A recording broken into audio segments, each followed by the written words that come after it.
સર્વે હરિભક્તોને જય સ્વામિનારાયણ। આજના વિડીયોમાં જોઈએ કે શ્રીજી મહારાજ વડતાલમાં ઉત્સવ કરવા માટે શું કહેતા અને હાલ પણ આવનારો જે દ્વિશતાબ્દી મહોત્સવ છે 7 થી 15 નવેમ્બર ઉજવવાનો છે તે માટેની ભવ્ય પૂર્વ તૈયારીઓ હરિભક્તો દ્વારા શરૂ કરી દેવામાં આવી છે।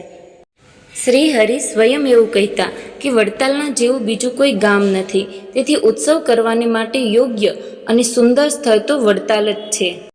ભગવાન શ્રી હરિ જેટલી વખત વડતાલ આવ્યા અને જેટલા સમૈયાઓ કર્યા તે બધી પરિસ્થિતિને વડતાલના જેટલા પાટીદારો છે એ બધા જ જાણે છે। સંવંત 1862ના વર્ષથી 1886ના વર્ષ સુધી શ્રી હરિ વર્ષમાં 1, 2 કે 3 વાર ફરીને વડતાલ આવતા રહ્યા છે। શ્રી હરિએ અહીં એવા સમૈયા કર્યા છે કે બીજે ક્યાંય કોઈ દિવસ સાંભળ્યા ન હોય। તે સમૈયામાં શ્રી હરિ હંમેશા એવી વાત કરતા કે ક્યારેય અધર્મનો પ્રવેશ થાય નહીં।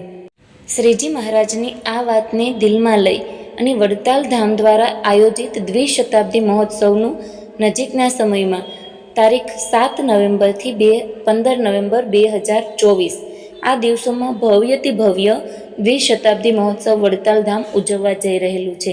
તેમાં આ હરિભક્તો દિવસ અને રાત જોયા વગર પોતાનો કિંમતી સમય આપીને સેવા કરી રહ્યા છે અને તેમની જેટલી પણ પ્રશંસા કરીએ તેટલી ઓછી છે। જય સ્વામિનારાયણ।